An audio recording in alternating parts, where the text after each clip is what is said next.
የተጠሙትን ቀን የጨለመባቸውን እንደ በግ ዓለም እያየ ማረግ ይሄ የእስልምና እምነትም አይደለም። አረመኔ የለም።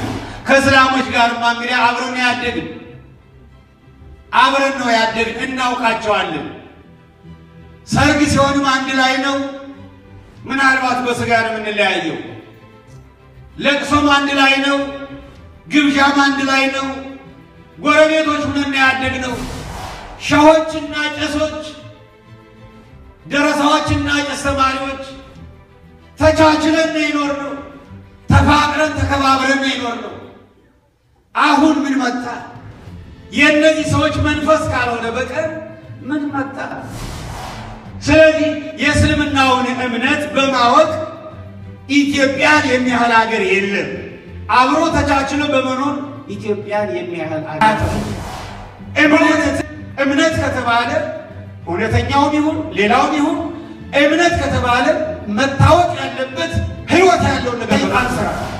እኛ ክርስቲያኖች የታዘዝነው ክርስቲያንን ብቻ ሳይሆን መውደድና ማክበር ያለበት እስላሙንም ይሁዲውንም ቡዲስቱንም እግዚአብሔር የለም የሚለውንም ሰው የሆነውንም የታዘዝነው ይሄ እምነት ሲኖር ተፋቀር ነው የሚል እምነት ሲኖር ሰላም ይኑር ነው የሚል እምነት ሌላውን ውደድ ነው የሚል እምነት ሌላውን አክብር ነው የሚል።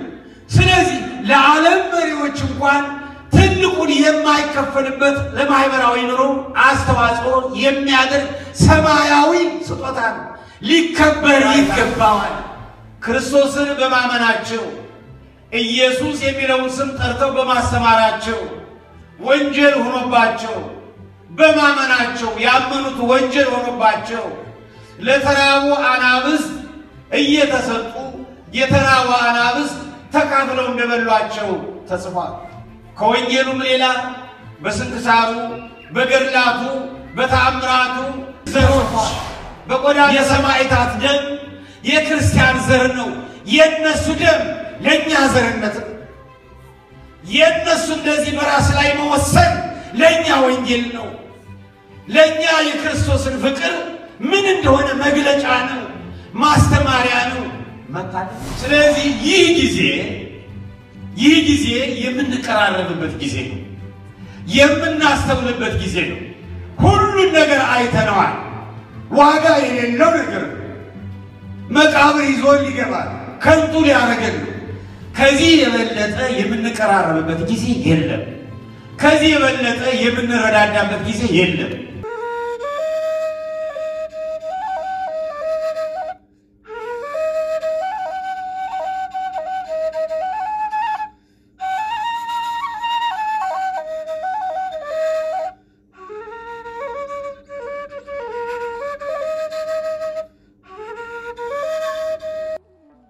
ዜና እንደሰማን በዓይናችን አየን።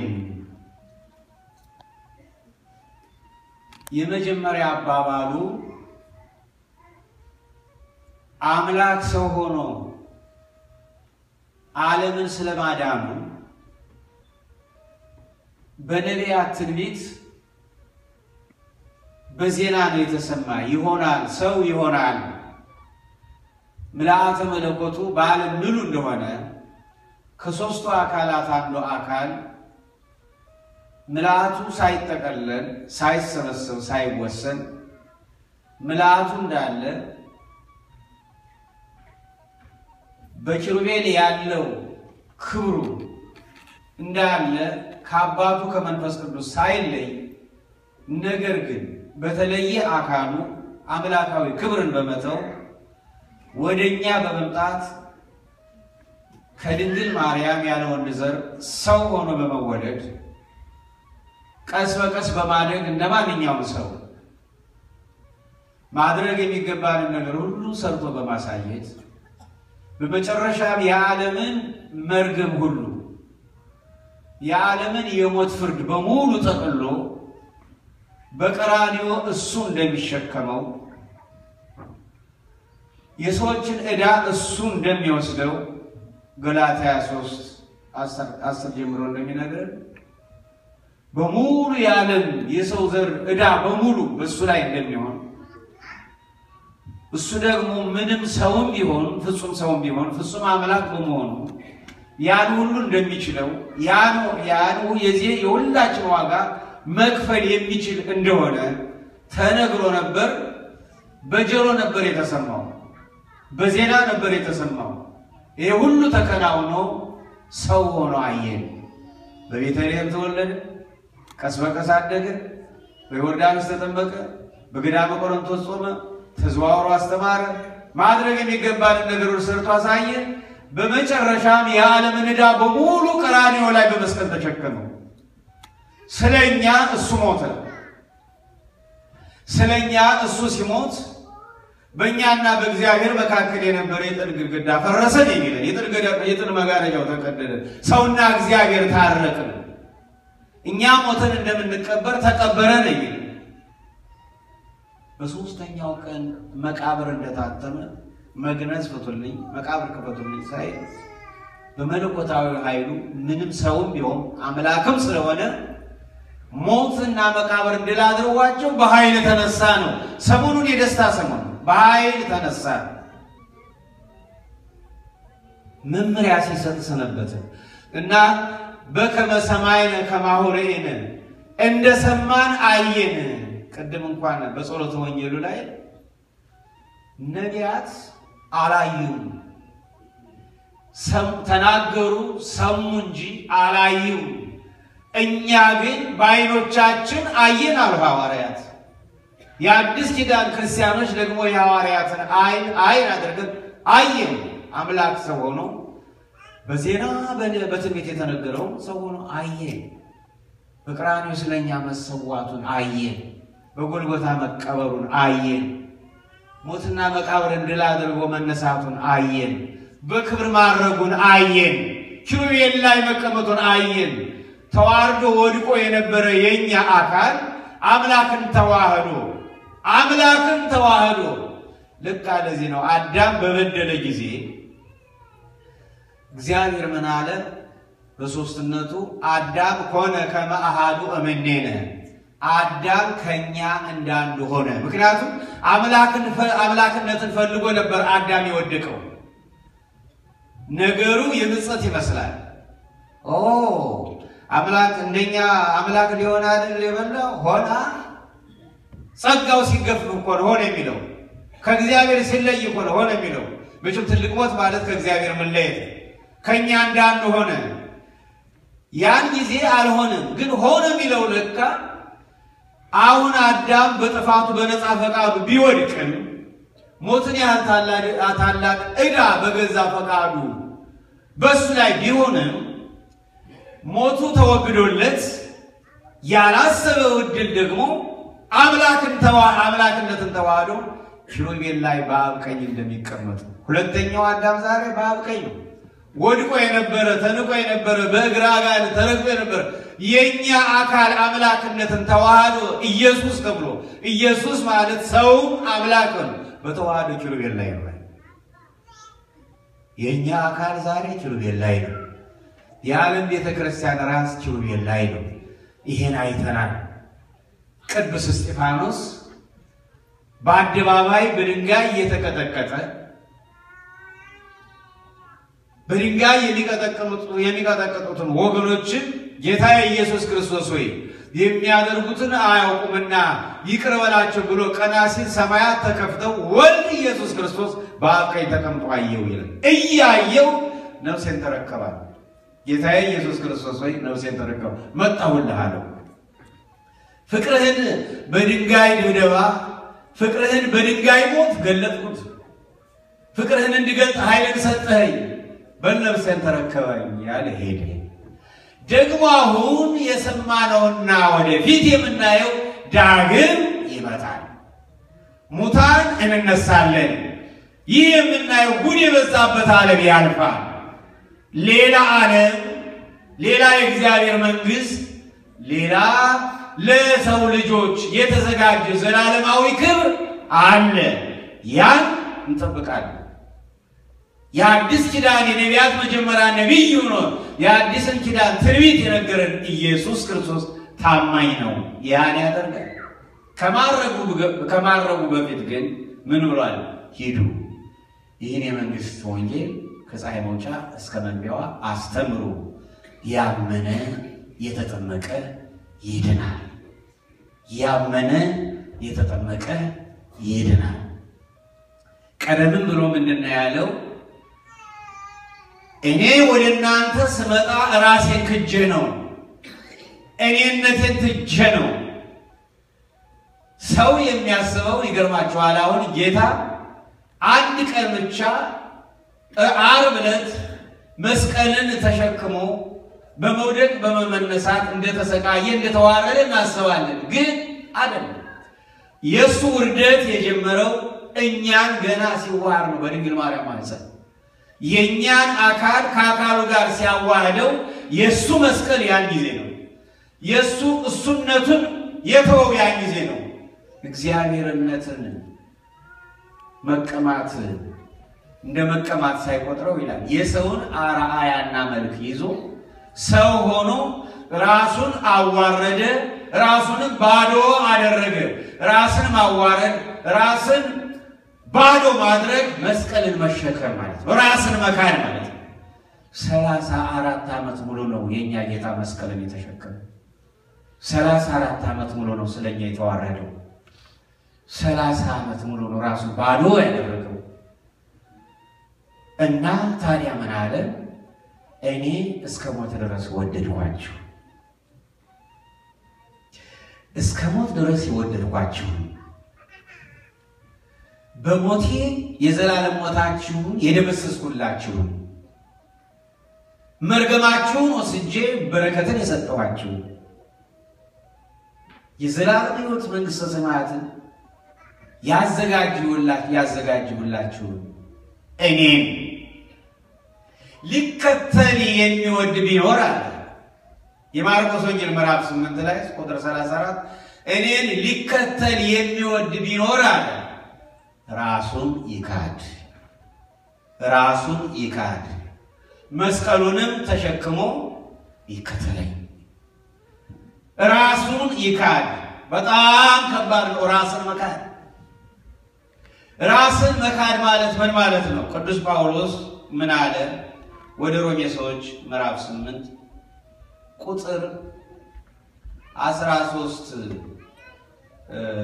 እስኪ ከ31 ጀምሮ ላነበው ምን ይላል እንግዲህ ስለዚህ ነገር ምን እንላለን እግዚአብሔር ከኛ ጋር ከሆነ ማን ይቃወመናል ለገዛ ልጁ ያራራለት ነገር ግን ስለሁላችን አሳልፎ የሰጠው ያው ከእርሱ ጋር ደግሞ ሁሉን ነገር እንዲያው እንዴት አይሰጠንም እግዚአብሔር የመረጣቸውን ማን ይከሳቸዋል የሚያጸድቅ እግዚአብሔር ነው የሚኮንንስ ማን ነው የሞተው ይልቁንም ከሙታን የተነሳው በእግዚአብሔር ቀኝ ያለው ደግሞ ስለኛ የሚማልደው ክርስቶስ ኢየሱስ ነው ይልና ራስን መካድ ማለት ዋናው አሁን ከክርስቶስ ፍቅር ማን ይለየናል ከክርስቶስ ፍቅር ማን ይለየናል መከራ ወይስ ጭንቀት ወይስ ስደት ወይስ ራብ ወይስ ራቁትነት ወይስ ፍርሃት ወይስ ሰይፍ ነውን ስላንተ ቀኑን ሁሉ እንገደላለን እንደሚታረዱ በጎች ተቆጠርን ተብሎ እንደተጻፈ ከክርስቶስ ፍቅር የሚለየን ማን ነው ማን ይለየናል መከራ ወንድሞቻችን ይሄን የደረሰባቸው መከራ ነው ያ መከራ ከክርስቶስ ፍቅር አለያቸው የደረሰባቸው ጭንቀት ነው ከነዚህ የእግዚአብሔር መንፈስ በውስጣቸው ከሌላቸው ሰዎች ጨካኞች ከነሱ እጅ ከወደቁበት ጊዜ ጀምሮ ጭንቀት ነው የጭንቀት ጊዜ ነው ወይስ ስደት የሄዱት ለሹመት አይደለም ተሰደው ነው ወይስ ረሃቡ የቱን ያህል እንደሆነ ይታይ ነበር ከሰውነታቸው ወይስ ራቁትነት ወይስ ፍርሃት ወይስ ሰይፍ ነውን ፍርሃትም አይለየንም ሰይፍም አይለየንም ያውን ያ ባይናችን ያየነው ሰይፍ። በዚህ መሰረት እንዲህ እያለ ያስተምር የነበረ ቅዱስ ጳውሎስ ሞት አይኑን አፍጥጦ ሲመጣ እንደ መልካም ባልንጀራ በምስጋና ነው የተቀበለው። በሰይፍ ተሰዋለት ሮም ላይ። ከዚያም በኋላ ብዙዎችን ሰምተናል። አስቀድሜ እንዳልኳቸው የቅዱስ እስጢፋኖስን አይተናል።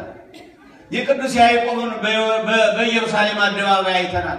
ከዚያ በኋላ ክርስቲያኖች በዓለም በተበተኑ ጊዜ በዘመነ ሰማዕታት ወገኖች በዘመነ ሰማዕታት ክርስቶስን በማመናቸው ኢየሱስ የሚለውን ስም ጠርተው በማስተማራቸው ወንጀል ሆኖባቸው በማመናቸው ያመኑት ወንጀል ሆኖባቸው ለተራቡ አናብስት እየተሰጡ የተራቡ አናብስት ተካፍለው እንደበሏቸው ተጽፏል። ከወንጌሉም ሌላ በስንክሳሩ በገድላቱ በተአምራቱ ተጽፏል። በቆዳ ተጠቅልለው ወደ ታላቅ ገደል ሲጣሉ ተጽፏል። በባህር ላይ ሲጣሉ ተጽፏል። እንደ እንጨት እየተቆሰቆሱ ሰሞኑን እንዳየነው በእሳት ሲቃጠሉ ተጽፏል። እንደ ወንጀለኛ ሲገረፉ ተጽፏል። ሲሰቀሉ ተጽፏል። እንደ ሽንኩርት በሰይፍ ሲከተፉ ተጽፏል። በመጋዝ ሲሰነጠቁ ተጽፏል። በልዩ ልዩ አሰቃቂ ሞት እንደሚሞቱ አሁን እቺ አርሴማ የምትባለው ወጣት ሰማዕት የሚነገርላት አንድ ጣዖታዊ ክርስቶስን እግዚአብሔርን የማያምን ጣዖታዊ ማግባት አለብኝ ይላል። እኔ በክርስቶስ ደም የተቀደሰ አካል ነው ያለኝ።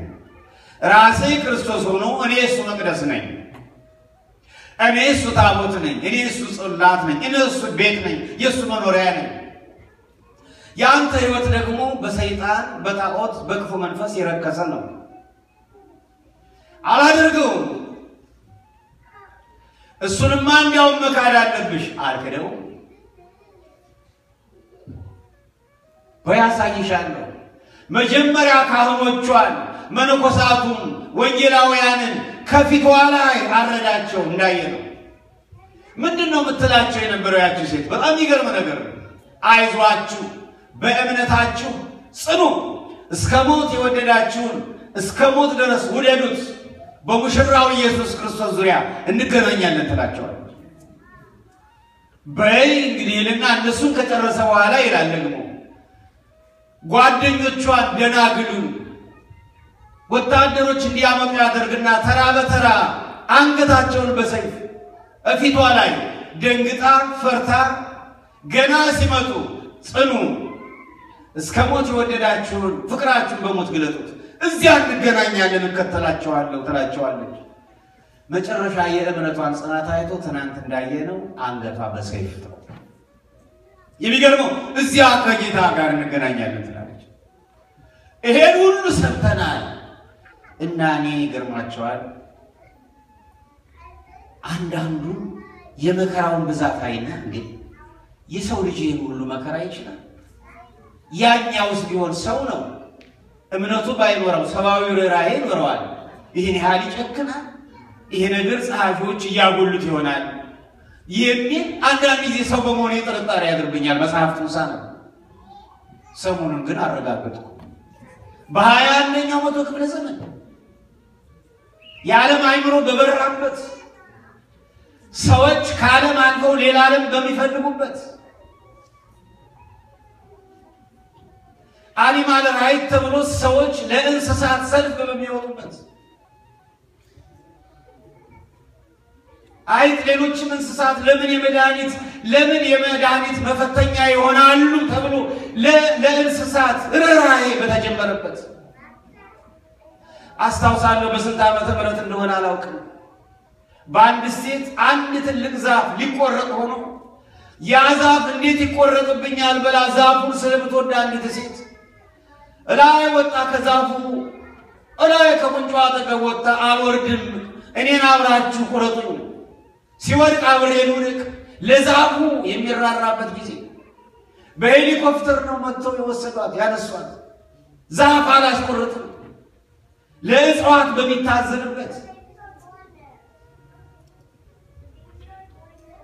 የማይጽፉ እጆች አይገኙ ተብሎ ዕውቀት በዓለም ላይ በየቤቱ አንኳኩቶ በገባበት በዚህ ዘመን በዚህ የብርሃን ዘመን በዚህ የዕውቀት ዘመን በ21ኛው መቶ ክፍለ ዘመን የሰው ልጅ ያን ያህል ጭካኔ ጥሩ እነሱ ሲጨክኑ በውስጣቸው ያለው መንፈስ ያስጨክናቸው። በሌላ በኩል ደግሞ ወገኖቼ ያኮራኝ ለካ እግዚአብሔር መንፈስ ቅዱስ ዛሬም አልተለየህንም። መጽናናት ለካ ዛሬ አለ። ራሳችን የሆንክ ኢየሱስ ክርስቶስ መቅደሶቼ፣ ታቦቶቼ፣ ጽላቶቼ፣ ቤቶቼ የምትለለካ ለካ እውነት ነው። በኃጢአታችን ብዛት እንደ ክፋታችን አልተለየህንም። እንዴት ቻሉት? ክርስቶስ የሚባለውን ካልካዳችሁ፣ ክርስትናውን ካልተዋችሁ፣ የእኛን እምነት የእኛን መንገድ ካልተከተላችሁ እድላችሁ ጥይት ነው ሲባል፣ እድላችሁ እንደ በግ ሲታረድ ነው ሲባል ከክርስቶስ ፍቅር የሚለየን የለም። ክርስትናችን አንተውም። እንዴት አይነት መታደል ነው! እንግዲያውማ ከዚህ የባሰም እኮ ሞት አለ። ያልሆነ ስራ ለመስራት ሲሞክሩ ተይዞ ከዚህ በባሰ አገዳደል፣ አሟሟት፣ መሞትም እኮ አለ። ግን ለካ ያች ሀገር የክርስቶስ የሆኑ ሰዎች አሏት። ለካ ኢትዮጵያ ታበጽሕነው ያኀበ እግዚአብሔር፣ እግዚአብሔር እጆቿን ወደ እግዚአብሔር ተዘረጋለች የሚለው በትክክልም ዛሬ አልተቋረጠም። የእሱም ምሕረት የእሱም ማጽናናት በኢትዮጵያውያን ክርስቲያኖች እጆች ላይ ነው። የኢትዮጵያ እጆች እውነትም የተዘረጉት ወደ እሱ ነው። እነዚህ 30 ሰዎች በእውነቱ የሁላችን መስታወቶች፣ ራሳችን ለማየት የሁላችን ዘሮች፣ የሰማዕታት ደም የክርስቲያን ዘር ነው። የነሱ ደም ለኛ ዘርነት ነው። የነሱ እንደዚህ በራስ ላይ መወሰን ለኛ ወንጌል ነው። ለኛ የክርስቶስን ፍቅር ምን እንደሆነ መግለጫ ነው፣ ማስተማሪያ ነው። መታደል ነው፣ መታደል ነው። አዎ እናት ታዝናለች፣ አዎ አባት ያዝናል። በተለይ ወላጆች፣ በተለይ የእናት ልጅ፣ እህት፣ ወንድም፣ ሁላችንም በየደረጃው ሁሉም ያዝናል። መቼም ሰዎች ስለሆን የደረሰባቸውን መከራ እያሰብን እናዝናለን። እግዚአብሔር መንፈስ ቅዱስ ግን ተደስቷል። ለምን? እነዚህ ሰዎች በእነዚያ ሰዓታት ውስጥ የነበረው ጭንቀት የነበረባቸው ጭንቀት የቱን ያህል ከባድ መሆኑን ቢያውቅም እግዚአብሔር መንፈስ ቅዱስ ሰይጣንን ለማሳፈር የመንፈስ ድፍረቱን ሰጣቸው። አይዟችሁ፣ ጽኑ፣ በርቱ ይላቸው ነበር። እሱ ባይላቸው አይቻልም። የማይቻል ነው፣ የማይቻል ነው። ያኮ የኛ ስራ ነው የነበረ።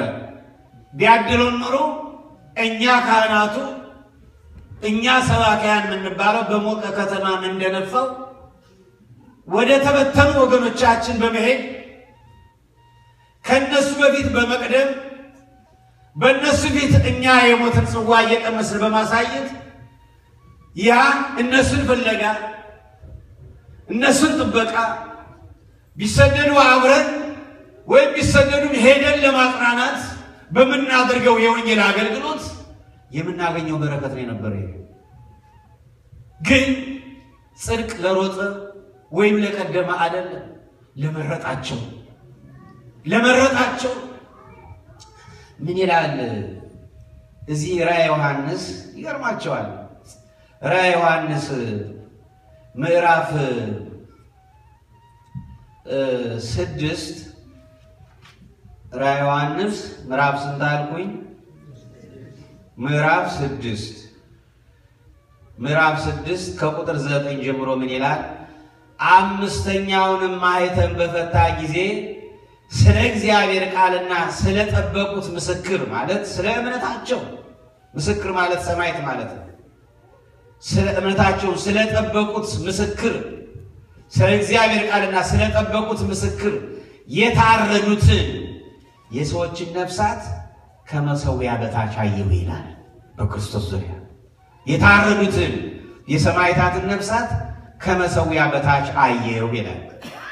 በታላቅ ድምፅም እየጮሁ ቅዱስና እውነተኛ ጌታ ሆይ፣ ቅዱስና እውነተኛ ጌታ ሆይ፣ ቅዱስና እውነተኛ ጌታ ሆይ እስከ መቼ ድረስ አትፈርድም?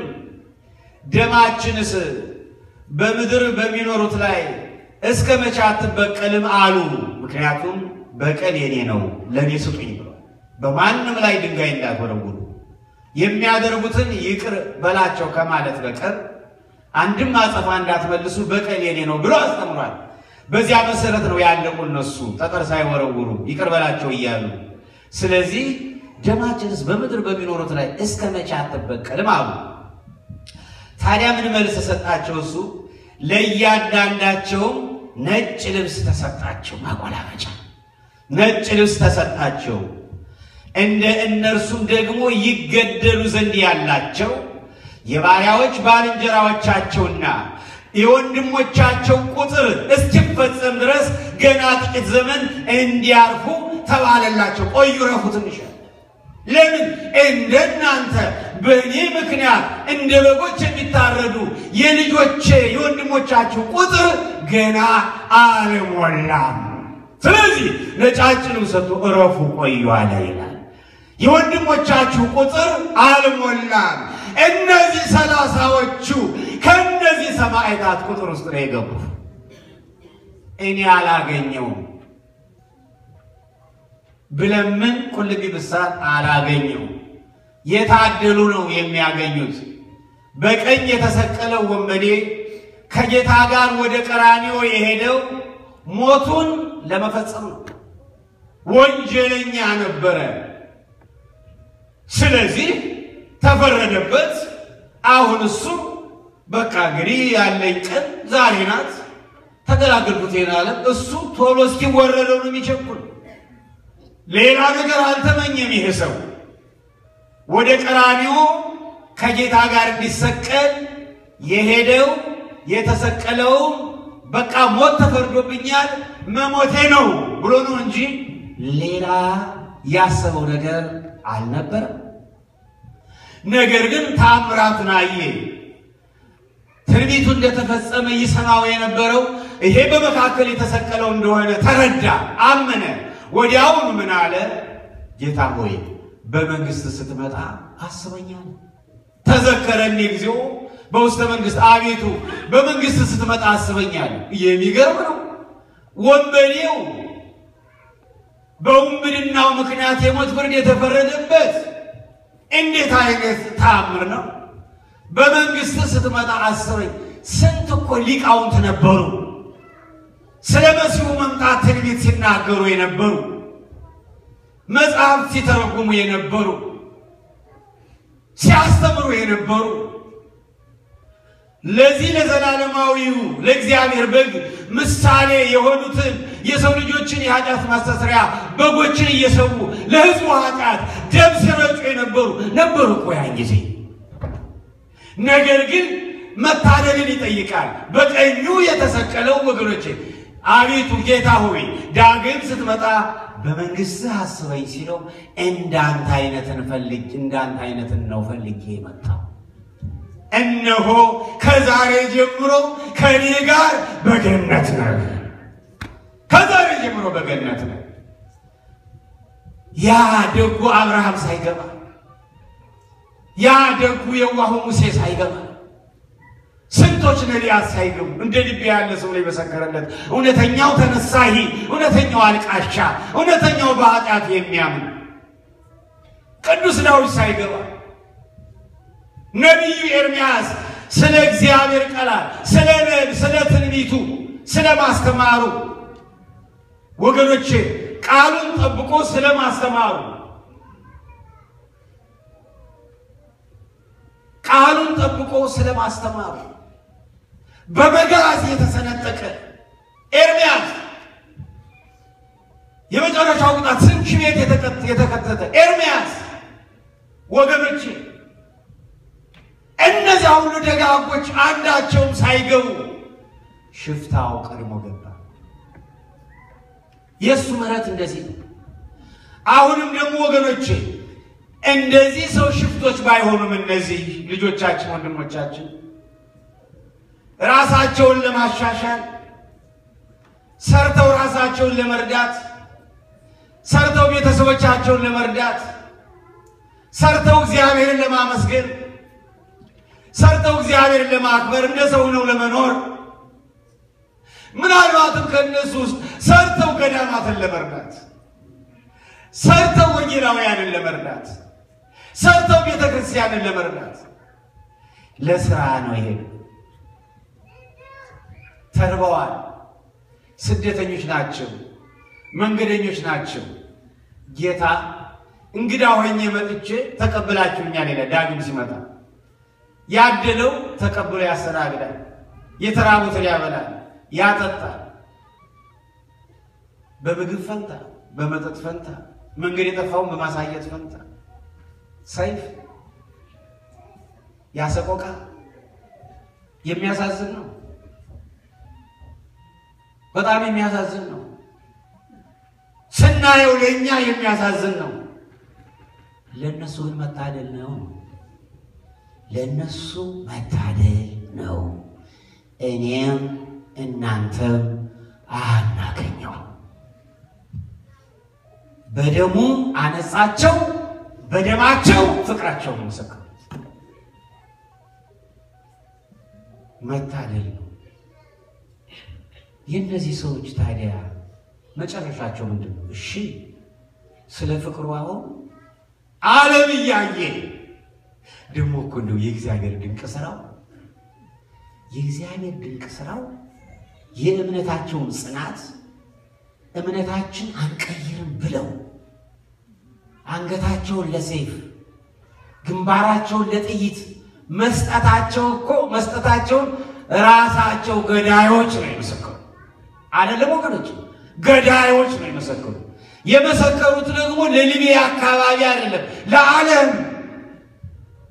ለአሜሪካ፣ ለቻይና፣ ለአውሮፓ፣ ለካናዳ፣ ለአውስትራሊያ፣ ለመላ አፍሪካ፣ ለዓለም በተዘዋዋሪ እኮ በእርግፍህን ተናገር። ሰይጣን አድሮብህ የምትሰራው ተናገር። በጠላት በገዳዮች አንደበት ነው የተመሰከረላቸው ለዓለም። አንቀርም እኮ እኛ እኮ አንቀርም። ይሄ መታደል ነው። እና እነዚህ ሰዎች እሺ እዚህ ድረስ ደረሱ። መጨረሻቸው ምንድነው የሚሆነው? መጨረሻቸው ራዕየ ዮሐንስ ምዕራፍ 7 እናያለን። ራዕየ ዮሐንስ ምዕራፍ ስንት አልኩኝ? ምዕራፍ 7 ቁጥር 13 ጀምሮ እንደዚህ ይላል። ከሽማግሌዎቹም አንዱ ተመልሶ እነዚህ ነጭ ልብስ የለበሱ እነማን ናቸው? ከወዴትስ መጡ አለኝ። ከሽማግሌዎች ማለት ከ24ቱ ካህናተ ሰማይ አንዱ ዮሐንስ ነው እንደዚህ የሚል በራእይ ሰማያት ተከፍተው እያየ ነው። ከሽማግሌዎቹም አንዱ ተመልሶ እነዚህ ነጭ ልብስ የለበሱ እነማን ናቸው? ከወዴትስ መጡ አለኝ። እኔም ጌታ ሆይ አንተ ታውቃለህ አልሁት። እሱም መልሶ እንዲህ አለኝ፣ እነዚህ ከታላቁ መከራ የመጡ ናቸው አለኝ። እነዚህ ከታላቁ መከራ የመጡ ናቸው። ታላቁ መከራ የተባለ የዓለም ታላቁ መከራ የተባለ እነዚህ 30 ሰማዕታት ያዩት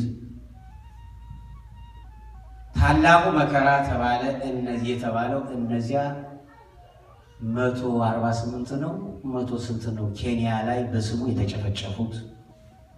ታላቁ መከራ የተባለ ኢራቅ ላይ ያን ያህል በጥይት በክርስትና እምነታቸው ምክንያት የተደበደቡት፣ በሶሪያ ሶሪያ ውስጥ በየቀኑ እንደ በግ የሚታረዱት፣ ታላቅ መከራ የተባለ ይህ ዓለም ነው። እነዚህ ከታላቁ መከራ የመጡ ናቸው። ልብሳቸውን አጥበው በበጉ ደም አነጹ። ልብሳቸውን አጥበው በበጉ ደም አነጹ።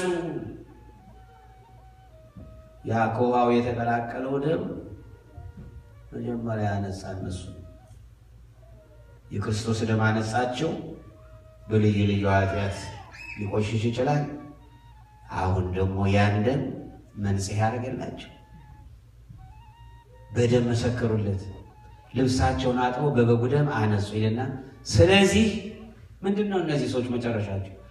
በእግዚአብሔር ዙፋን ፊት አሉ። እነማን? በስሙ የታረዱት፣ በስሙ በልዩ ልዩ አሟሟት የሞቱት በእግዚአብሔር ዙፋን ፊት አሉ። ሌሊትና ቀንም በመቅደሱ ያመልኩታል። ስሙ የተመሰገነ ይሁን። ሌሊትና ቀንም በመስቀሉ ያመልኩታል። በዙፋኑም ላይ የተቀመጠው በእነርሱ ላይ ያድርባቸዋል። ከእንግዲህ ወዲህ አይራቡም። ወደ ሱዳንም ወደ ሊቢያም ያው ደግሞ የመርከብ መገልበጥ አለ። አውሮፓ ገብቶ ላይ ሳካ ይችላል። ከእንግዲህ ወዲህ አይራቡም፣ ከእንግዲህም ወዲህ አይጠሙም። ፀሐይም ትኩሳትን ሁሉ ከቶ አይወርድባቸውም። በዙፋኑ መካከል ያለው በጉ እረኛቸው ይሆናልና ወደ ሕይወትም ውሃ ምንጭ ይመራቸዋልና እግዚአብሔርም እንባዎችን ሁሉ ከዓይናቸው ያብሳል። የእኛንም ያብሰው እግዚአብሔርም እንባቸውን ሁሉ ከዓይናቸው ያብሳል። ያን ሰቆቃ በዓይናቸው ያየነውን ያን የሚያስረሳ ዘላለማዊ ደስታ ይሰጣቸው። ስለዚህ እነሱ በሱዳን አድርገው የአንዱ ሟች ትንሽ ወንድም ነው፣ ትልቅ ወንድሙ ነው እንጂ ትልቅ ወንድሙ ሲናገር እንደሰማሁት ትናንት ወይ በሱዳን አድርገው በሊቢያ አድርገው በመርከብ አቋርጠው አውሮፓ ሊገቡ አውሮፓ እዚያ ትንሽ ኑሯቸውን ሊያሻሽሉ ያ ነበር። ግን የለም የሱዳኑ በረሃ በቃ፣ የሊቢያው በረሃ በቃ፣ የአውሮፓው በቃ። መስክሩልኝ። ጽናቱን አይቻለሁ። በውስጣችሁ ያለን ትንሽ እምነት አይቻለሁ። እኔ በውስጣችሁ ነኝ። አይዟችሁ። ይሄው እንደምናየው እነዚህ ሰዎች ያላሰቡትን እድል ነው ያገኙ። ይሄን ማመን ያለብን። ስለዚህ ዛሬ በእውነት ክርስቲያኖች ለሆነ ሁሉ ዝማሬ ነው፣ ደስታ ነው፣ ምስጋና ነው። ከኢትዮጵያ አሜሪካ ቪዛ ሲያገኝ እንኳን የቱን ያህል እንደሰታለን። የዛሬው እኮ የተለየ ነው፣ የተለየ ነው። ታዲያ እነዚህ ብቻ አይደሉም። እነዚህን ስላየን ነው እኛ ይሄንን የማናያቸው በአሁኗ ሰዓት እንኳን የሚሰውለት የሚታረዱለት ስንቶች ይኖራሉ። ወገኖቼ እነዚህ ሰዎች ይሄን እድል ያገኙ እንጂ ሌሎችም ልጆቹ ይሄን ዳቦ ፍለጋ ሄደው ዘላለማዊ ክብርን ዘላለማዊ አክሊልን ያገኙ እንጂ ደግሞ በሀገራችንም በዓለምም ተበትነው ያሉ አሁን እንኳን በአፓርታይድ ሲቃጠሉ የኖሩ ተመልከቱ። ሰርተው ለኖሩ እንደ ሳውዝ አፍሪካ እኮ እኔ አውቃለሁ፣ ሀገሩ የምታውቁታላችሁ። ኢትዮጵያውያን እኮ ከአንድም ፋብሪካ ገብተው አይሰሩ። ያንድንም የተወላጅ ምድብ ስራ ከጽዳተኝነት ጀምሮ ታክሲ ሹፌር እንኳን የለም ኢትዮጵያዊ፣ አይፈቀድም። የተወላጅ ብቻ እንዴ ፖርሳ ቀበቶ የሆነች ነገር መንገድ ላይ ይጀምራሉ። ጀግኖች ጠንካሮች በየተበተኑበት ዓለም እንደንን ሰራተኞች ስለሆኑ ወዲያውኑ ትንሽ ሱቅ በደረት በሚቀጥለው ከፍ ይላል ሱቁ። ከዚያ ያድጋል፣ መኪናው ይያዛል፣ ቤቱ ይሰራል፣ ቤተሰቦች ይረዳሉ፣ ታክሲ ይከፍላሉ። እነዚህ አቃጣዮች እኮ ሳይሰሩ ከኢትዮጵያውያንና ከሌሎች ከተሰራ ታክስ እኮ ከተሰበሰበው ነው እኮ እነሱ የሚጠቀሙ። ስለዚህ ወገኖች ሰርተው ላደሩ የተወላጆቹ ስራ ላልተሻሙ እድላቸው ምንድነው? ያየነው ይሄን ስላየን ነው። አንድ ወንድሜ ይነግረኛል ታንዛኒያ ላይ ብዙዎች ታስረው ቀሩ። በብዙ ሺህ የሚቆጠሩ ናቸው በታንዛኒያ እስር ቤት ወደ ሳውዝ አፍሪካ እንሄዳለን ሲሉ ያው ብር ተከፍሎ እኮ ነው በደላላ እና ስንሄድ አንድ አንበሳ ከሩቅ ጮኸ። እኛ በኃይል ሮጥናል። በኃይል ስንሮጥ መሮጥ ያቃተው ልጅ ነበር። የእግሩ ችግር ይሆን መሮጥ አቃተው። አንበሳው በቀጥታ ወደኛ ሲመጣ እየሮጠ እንደማያመልጥ ሲያውቀው ዛፍ ላይ ወጣ ልጁ።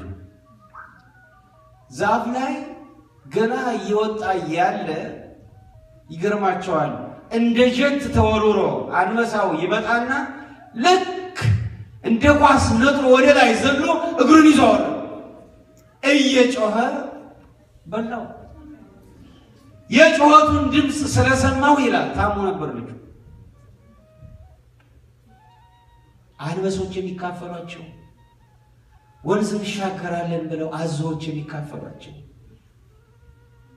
ወባ መንገድ ላይ የሚያስቀራቸው ረሃቡ ጥሙ ሾው ጋሬጣው እንቅፋቱ እንደ ቅጠል እየረገፉ የሚቀሩት ወገኖቻችን ስንቶች ናቸው? ለዚህ ሁሉ ምክንያቱ ምንድነው? አገራተን ነው። እኛ ኢትዮጵያን ያህል የገነት ምድር ሰጥቶ በአፍሪካ ውስጥ በወንዝ ብዛት ወደር የሌላት አገር፣ በሐይቆች የታደለች አገር፣ በተፈጥሮ አፈር የታደለች አገር፣ በተፈጥሮ አየር የታደለች አገር፣ በሃይማኖት የተባረከች አገር፣ በፊደል በታሪክ የታደለች አገር፣ ከማንም በታሪክ ብትበልጥ እንጂ የማታንስ አገር ገነት የሆነች ምድር ሰጥቶ ለምንድን ነው በዓለም እንደዚህ የተበተነው? ለምንድን ነው በዓለም እንደዚህ የመከራ ጽዋን የምንጨልጠው? ተስማምተን መጠቀም ስላቃተን ሌላ ምንም ነገር ተስማምተን መጠቀም ስላቃተን መሪዎች ከህዝባቸው ጋር፣ ህዝቡም ከመሪው ጋር፣ ወንድም ከወንድሙ ጋር ተስማምተን መጠቀም ስላቃተን ትንሽ ተማርን የሚሉትም ይሄን ብትከተሉ ነፃ ትወጣላችሁ ከረሃብ፣ ነፃ ትወጣላችሁ ከችግር፣ ነፃ ትወጣላችሁ ከስራ ቦት ይባላል። እንዲህ የሚለው ስልጣን ሲይዝ ግን ምናየው ነው።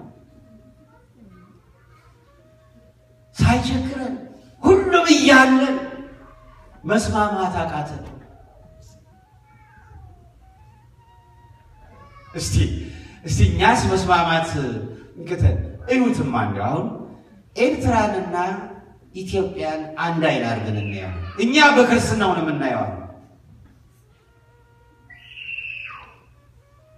የኤርትራ ፖለቲካ ራሱ በትገነጠሉ ብንገነጠል ሲንጋፖር እንሆናለን፣ ከአውሮፓ አንዷን እንሆናለን። ሁሉ ነገር የኛ ነው አለ ፖለቲካ። ህዝብ እውነት መሰለው፣ ተቀበለው። ለብቻው መሪ ተዘጋጀ፣ መንግስት ተዘጋጀ። ምንድነው የተረፈው? ምንድነው የተረፈው? ኢትዮጵያውያን ብቻ እኮ አይደሉም። የኤርትራውያን ሰቆቃ፣ የኤርትራውያን መከራ በዓለም ዙሪያ በዓይኖቼ ስላየው በአፍሪካ በመላ አፍሪካ መላ አውሮፓ ብትሄዱ፣ እስራኤል ቴል አቪቭ ብትሄዱ፣ የትም ሀገር ብትሄዱ አሁን ዳግም ስደት ነው። ለምንድን ነው የሚሆነው? መስማማት ስላቃተን። ሌላው ቀርቶ በቤተ ክርስቲያን እንኳን ዙሪያችን አሁን አውሬ ከቆን ገና በቤተ ክርስቲያን እንጣላለን። እንዲያው በዚያስ የእውቀት ማነስ እንበለው፣ በዚያስ ወገኖች የዳቦ ማነስ እንበለው፣ ችግር ምክንያት ስለሆነ ነው። አሜሪካን የመሰለ ገነት ሀገር ሰጥቶ ካናዳ፣ አሜሪካ፣ አውስትራሊያ፣ አውሮፓን የመሰለ ገነት ሀገር ሰጥቶ በቤተ ክርስቲያን ሳይቀር የሚያባላን ነው። አሁንም እኮ የዚህ ሀገር ሕግ ጥሩ አድርጎ ስለያዘን ነው እንጂ ሕጉ ጥሩ አድርጎ ባይዘን ኖሮና ሌላ ሀገር ቢኖር ኖሮ እኮ ሄደናል እኮ ደግሞ ከአሜሪካ። ስለዚህ የግድ ይሄ ዘመን የምናስተውልበት ዘመን፣ ይሄ ዘመን የምንቻቻልበት ዘመን። በብዙ መንገድ እግዚአብሔር እያስተማረን ነው። በረሃቡም አየነው፣ በጎሳ ተለያይተን አየነው፣ በቋንቋ ተለያይተን አየነው፣ ሁላችንም ፕሬዝዳንት ሆነን አየነው፣ ሹመቱንም ጠገብነው በየመንደሩ ሁሉንም አየነው። በቤተ ክርስቲያንም ከሁለት ተከፍለን አየነው፣ ከሶስት ተከፍለን አየነው፣ ሁለት ሲኖዶስ ሆነንም አየነው፣ ገለልተኛ ሆነንም አየነው፣ ተጣልተንም አየነው፣ ተካሰንም አየነው። በታቦት ፍርድ ቤት ያልተካሰሱት በቤተ ክርስቲያን ገንዘብ ፍርድ ቤት ያልቆሙ ጥቂቶች ናቸው በአሜሪካ ላይ። ምንድን ነው ይሄ? አሁን እኛ እነዚህን ሰዎች እንዳው እንዴት ጨከኑ፣ እንዴት አረዷቸው እንላለን። ነገር ግን ወገኖቼ አንደኛ ዮሐንስ ምዕራፍ 3 ውስጥ እኮ ምዕራፍ 4 ነው ምዕራፍ 4 ቁጥር 13 መሰለኝ ምዕራፍ 3 ወይ ምዕራፍ 4 ከሁለት አለ። ምንድን ነው የሚለው? ወንድሞች ሆይ አለ ቅዱስ ዮሐንስ፣ ወንድሞች ሆይ አለ እኛ ወንድሞችን ስለምንወድ ማለት ሰው የሆነውን ሁሉ ስለምንወድ፣ ጠላትህን ውደድ የሚል ስላለ ጠላትህን ውደድ፣ የሚረግምህን መርቅ፣ ለሚያሳድድ ጸልይ የሚለውን ተግባራዊ በማድረግ የሚወዱንን ብቻ ሳይሆን የማይወዱንንም የኛ የሆኑትን ብቻ ሳይሆን ጠላቶቻችንን በአንድ ልብ ወደን አይተነዋል። ስለዚህ እኛ ሰው የሆነን ሁሉ እግዚአብሔርን በፍጹም ልብ እንወዳለን።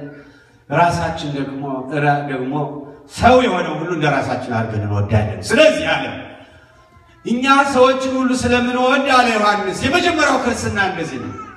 ከሞት ወደ ሕይወት እንደተሸጋገር አሁኑን አውቀናል። ከሞት ወደ ሕይወት እንደተሸጋገር አሁኑን እናውቃለን አለ። ነገር ግን ይላል ወንድሙን የማይወድ በሞት ጥላ ስር ይኖራል አለ። ወንድሙን የማይወድ በሞት ጥላ ስር ይኖራል ይልና ወንድሙን የሚጠላ ነፍሰ ገዳይ ነውና። እያዳመጣችሁ ይሉ ወንድሙን የሚጠላ ነፍሰ ገዳይ ነውና። ወንድሜን ስለምንጠላላ እኮ ነው፣ ሌላ ነገር የለውም። ስለዚህ ይህ ጊዜ የምንቀራረብበት ጊዜ ነው፣ የምናስተውልበት ጊዜ ነው። ሁሉን ነገር አይተነዋል። ዋጋ የሌለው ነገር መቃብር ይዞ ሊገባል፣ ከንቱ ሊያደርገን ነው። ከዚህ የበለጠ የምንቀራረብበት ጊዜ የለም። ከዚህ የበለጠ የምንረዳዳበት ጊዜ የለም። ከዚህ የበለጠ የተለያየነው የምንገናኝበት፣ የተጣላነው የምንታረቅበት ጊዜ የለም። ከዚህ የበለጠ የንስሐ ጊዜ የለም። እድሉን እንጠቀምበት። እነዚህ ወንድሞቻችን ለኛ ወንጌል ናቸው፣ ለኛ ትልቅ ምስክር ናቸው። እነዚህ እኮ ወገኖቼ እግዚአብሔርን እንደዚህ እስከ ሞት ከወደዱ እኮ ወገንንም እኮ እስከ ሞት ለመውደድ ወደ ኋላ የማይሉ ናቸው ማለት ነው። በጣም የሚገርም ነገር ነው። ስለዚህ በከመ ሰማይነ ከማሁ ረኢነ፣ እንደሰማን አየን። እኔ በሕይወቴ በክርስቶስ ስም በልዩ ልዩ አሟሟት በአሰቃቂ አገዳደል እንደተገደሉ በስንክሳሩ በገድላቱ በታምራቱ በወንጌሉ በመጀመሪያው የተጻፈውን በማንበብና በመስማት ብቻ ነው። በኢትዮጵያችንም ስንት ጊዜ ክርስቲያኖች በክርስቶስ ስም እንዳለቁ በዮዲት ጊዜ በሌላው ጊዜ ስንቶች እንዳለቁ ተጽፏል፣ ሰምቻለሁ፣ ተጽፏል፣ ሰምተናል። ሰሞኑን ግን በዓይናችን አየን። በከመ ሰማይነ ከመ አውሬ በዓይናችን አየን፣ በዓይናችን አየን። አንገታቸውን ቆርጠው ትከሻቸው ላይ ሲያስቀምጡት ደሙ ውሃውን ሲቀይረው በዓይናችን አየን። በእሱ ስም በጥይት ግንባራቸው ሲመታ ደማቸው ከአቧራው ጋር ሲጠን አየን፣ በዓይናችን አየን።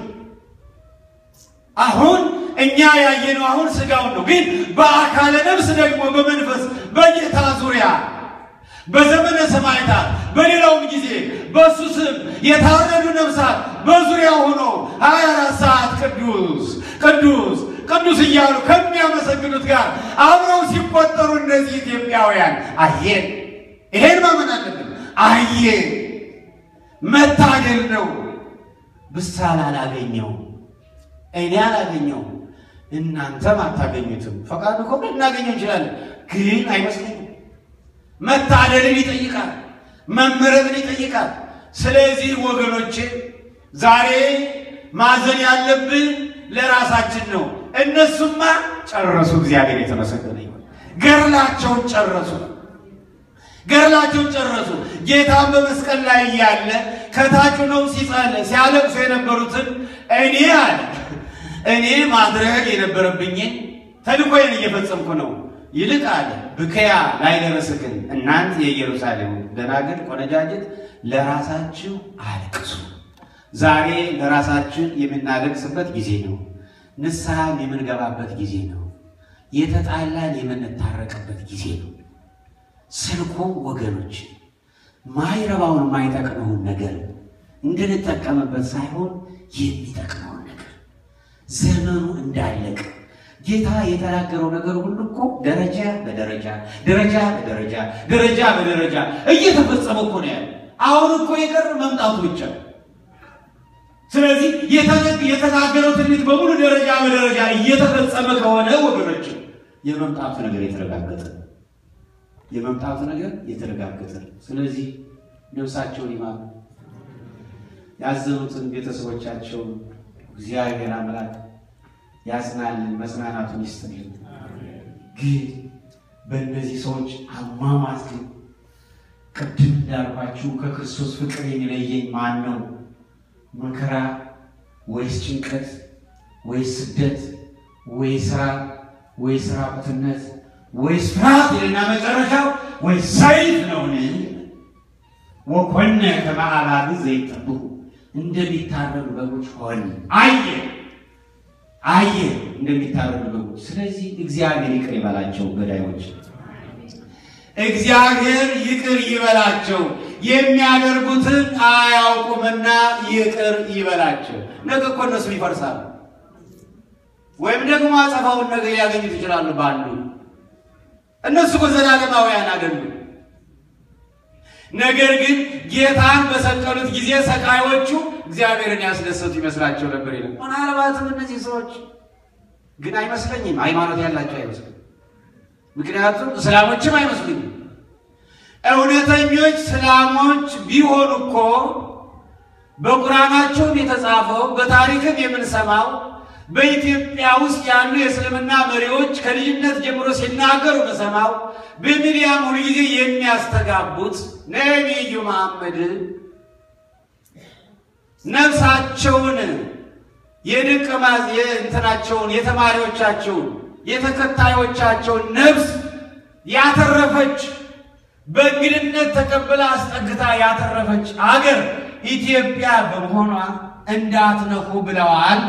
ይሰማ ኢትዮጵያን እንዳትነኩ። ያ እንግዲህ እኛ እኮ ጌታዬን አታደርጉ አትግደል ስላለን አንግል አይ ክርስትና ምንም ባንጠቀምበት ምንም በስራ ባናውለው አይ ክርስትና ለሌላው ሙት የሚል ለሌላው ጨውሁን የሚል ጨው እሱነቱን ሳያጣ ሌላውን አያጣፍጥም። ለሌላው አንተነትን እንደ ጮማም ተዕጣ የሚል አንተ ለሌላው ብርሃን ሁን የሚል ሻማ እየቀለጠ ነው ለሌላው ብርሃን ይሆን። አምፖል እያለቀ ነው ለሌላው ብርሃን ይሆን። ጧፍ እያለቀ ነው ለሌላው ብርሃን ይሆን። እንደዚህ አሁን የሚል ሙት እንጂ አትግደል የሚል የክርስትናውን መስራች ሊይዙ ሲመጡ የተከታዮች አለቃ ቅዱስ ጴጥሮስ ሰይፍ አውጥቶ ለመግደል ሲሞክር ጆሮ ቆረጠ ነው የሚለው። ሰይፍን የሚመዙ በሰይፍ ይሞታሉ። ሰይፍን ወደ ሰገባው መልስ። የተቀጠለ ጆሮ በመቀጠል እኔን ተከተሉ፣ እኔ ስለሌላው ሞትኩኝ፣ ስለ ዓለም ሞትኩኝ፣ እናንተ ደግሞ ስለ ሌሎች ሞቱ እንጂ አትግደሉ። ብትገሉ ትኮነናላችሁ። አትግደሉ። ደግሞ ሲያስሯችሁ፣ ስቃይ ሲያበዙባችሁ፣ ሲገሏችሁ እየገደሏችሁ የሚያደርጉትን አያውቁምና ይቅር በላቸው ብላችሁ ጸልዩላቸው። አቤት እምነት! ክርስትና እኮ ፍቅር እኮ ነው። በተግባር አላውለዋል። አሰደብነው እንዲያውም እኛ ባለቤቱን እንጂ ፍቅር፣ ርኅራኄ፣ የዋህነት፣ ትህትና፣ ራስን ለሌላው መስጠት ወገኖች። ስለዚህ እንግዳን በመቀበል የታደለቻት ልጆቼን ተከታዮቼን በእንግድነት አክብራ ተቀበላ ያተረፈችልኝ አገር ስለሆነች አትንኩ ብለዋል የተባለው ነብዩ መሐመድ። አትንኩ። ያ እምነት ካለ የዚህ እምነት መስራች እንግዲህ መሐመድ ከሆኑ ይሄ ለምንድን ነው እነዚህ ሰዎች እንደዚህ ጨካኞች ሆኑ? ምን አረጉ እነዚህ ሰዎች? ተሰደው እንጀራ ፍለጋ የሚሄዱትን፣ የተራቡትን፣ የተጠሙትን፣ ቀን የጨለመባቸውን እንደ በግ ዓለም እያየ ማረግ፣ ይሄ የእስልምና እምነትም አይደለም፣ አረመኔነት ነው። ከእስላሞች ጋርማ እንግዲህ አብረን ነው ያደግን፣ እናውቃቸዋለን። ሰርግ ሲሆንም አንድ ላይ ነው። ምናልባት በስጋ ነው የምንለያየው። ለቅሶም አንድ ላይ ነው። ግብዣም አንድ ላይ ነው። ጎረቤቶች ሆነን ያደግነው። ሸሆችና ቄሶች፣ ደረሳዎችና ቄስ ተማሪዎች ተቻችለን ነው የኖርነው። ተፋቅረን ተከባብረን ነው የኖርነው። አሁን ምን መጣ? የእነዚህ ሰዎች መንፈስ ካልሆነ በቀር ምን መጣ? ስለዚህ የእስልምናውን እምነት በማወቅ ኢትዮጵያን የሚያህል ሀገር የለም። አብሮ ተቻችሎ በመኖር ኢትዮጵያን የሚያህል ሀገር የለም። በእውነትም ይገርማል። አሁን እነሱ እኛ ኢየሱስ ክርስቶስ ስንል ሰውም አምላክም ብለን ነው። እነሱ ደግሞ ሰው ብቻ ነው ነብይ ነው እንጂ ያለ ወንድ ዘር መጸነሱን ያምናሉ። ዳግም መምጣቱን ያምናሉ። በሙታን ላይ የሚፈርድ መሆኑን ያምናሉ። ልዩነቱ እኛ ሰውም አምላክም ነው፣ እነሱ ደግሞ የለም ሰው ብቻ ነው ነብይ ነው። አሁን በዚህ ላይ ምንድነው የሆነው? ተቻችሎ መኖር ማለት እንዴ ሲመጣ ራሱ ሊናገር ምን አስቸኮለን ይመስላል ነገሩ። እዚህ እስራኤል ውስጥ አንድ ፋብሪካ የሚሰሩ ኢትዮጵያዊ ኦርቶዶክስና ኢትዮጵያዊ ቤተ እስራኤል ወይ ፈላሻ አንድ ላይ ሲሰሩ በመሲሁ በክርስቶስ ይከራከራሉ። ሲከራከሩ የኦርቶዶክሱ ክርስቲያኑ መሲሁ አሁን ሲመጣ ዳግም ለፍርድ ነው የሚመጣ፣ ዓለም ሊያሳልፍ ለፍርድ ነው። ያኛው ቤተ እስራኤሉ ደግሞ የይሁዲ እምነት ስለሆነ የለም እናንተ መጣ የምትሉት ዝም ብላችሁ ነው፣ ተሳስታችኋል፣ አሁን ሲመጣ ግን የመጀመሪያው ነው። ሁለቱ ይከራከራሉ። አሁን ሲከራከሩ እንዲፈርድላቸው ወደ የት ይሄዳሉ? ወደ አንድ የይሁዲ ቴዎሎጂያን ፕሮፌሰር፣ የይሁዲ እምነት ፕሮፌሰር፣ የቴዎሎጂ የሃይማኖት ቴዎሎጂ ፕሮፌሰር ሁለቱ ሄዱ። ምንድነው? አይ ተከራከረን ነው። ምን ይላል ያ ቤተ እስራኤሉ? እኔ መሲሁ ሲመጣ ገና የመጀመሪያው ነው፣ ያው የምንጠብቀው መሲህ ገና የመጀመሪያው ነው። እሱ ደግሞ አይ መጥቶ ነበር መጀመሪያ፣ አሁን ሲመጣ ሁለተኛው ነው የሚለኝ። እንደዚህ ነው ክርክራቸው። ሁለታችሁን የሚያስማማ አንድ ነገር አግኝቻለሁ አለ። እሱም ሁለታችሁም በመምጣቱ ታምናላችሁ። ልዩነቱ አንተ ክርስቲያን ነው ሁለተኛው ነው ብለኛል አንተ የኔው ደግሞ ገና የመጀመሪያው ነው ብለኛል እንጂ በመምጣቱ አምናቸዋል አዎ ስለዚህ ሲመጣ የመጀመሪያ ነው ሁለተኛ ነው ብለን እንጠይቀዋለን እሱ ስለሚመልስልን ወደ ስራችን ይሄ ነው የሃይማኖት ምሁርነት ማለት ይሄ ነው የእስልምና የክርስትና ምሁርነት ማለትም እነሱ የለም ነብይ ብቻ ነው ኢሳ ያለ ወንድ ዘር ነው የተጸነሰው ከመሪማ ዳግም ይመጣል ፈራጅ እሱ ነው ግን ነብይ ብቻ ነው ሰው ብቻ ነው የኛ ነው የለም ሰው ብቻ አይደለም አምላክም ነው አሁን ይሄ ነው ክርክሩ ስለዚህ ልክ ይሄ ፍርድ የተሰጠ ይመስላል በሸሆቹ በኢትዮጵያውያን ሸሆችና በኢትዮጵያውያን ጳጳሳት ሊቃውንት ምሁራን ካህናት መካከል ይሄ አይነት ውሳኔ ይሄ አይነት አመለካከት ያለ ይመስላል እናንተ ሰላሞቹ ነብይ ብቻ አመላቸዋል ሰው ብቻ ነው እኛ ደግሞ አምላክም ነው ብለናል ስለዚህ ሁለታችንም አንድ የሚያስማማን ነገር አለ እሱም ያናንተ ነብይ የምትሉት ኢሳ እኛ አምላክም ነው የምንለው ኢየሱስ ዳግም ይመጣል በዚህ እንስማማለን ያን ጊዜ ሲመጣ እናየዋለን ሰው አምላክም ነው ወይ ሰው ብቻ ከዚያ በፊት ምን አጣላል ስለዚህ በሰላም ይኖር አሁን በዚህ መልክ በሰላም የማንኖርበት ምክንያት ምን ነበር ግን በሃይማኖት የሃይማኖት ካባን በመልበስ የዓለምን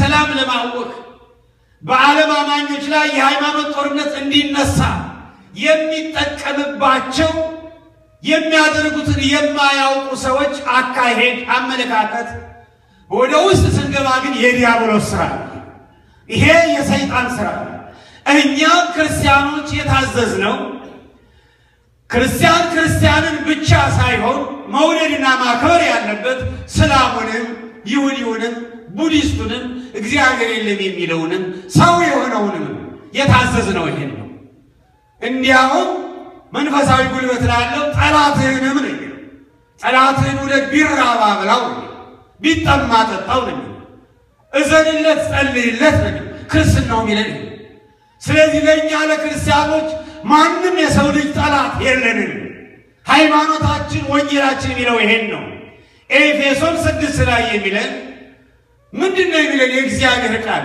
የኛ ውጊያ ከደምና ከስጋ ጋር አይደለም የኛ ውጊያ ደምና ስጋ ካላቸው ሰዎች ጋር አይደለም ጠላታችን አሁን በክርስቶስ ሞት አውቀነዋል ጠላታችን ረቂቁ ነው በሰው አይምሮ በልዩ ልዩ ስልታቸው ከሚያልፉ መናፍስት ጋር ነው ከሚያልፉ አጋንንት ጋር ነው ከክፎች መናፍስት ጋር ነው ውጊያችን በስሙ በመገሰጽ በቃሉ በመመከት በጸሎት በመበርታት ከነሱ ጋር ነው ውጊያችን ከሰዎች ጋር አይደለም በሚል ሰው የሆነን ሁሉ እንድንወድ የታዘዝ ነው ስለዚህ የክርስትና እምነት ይሄ ነው የእስልምናውም ደግሞ እንዲያውም ሲሉ እንደምንሰማው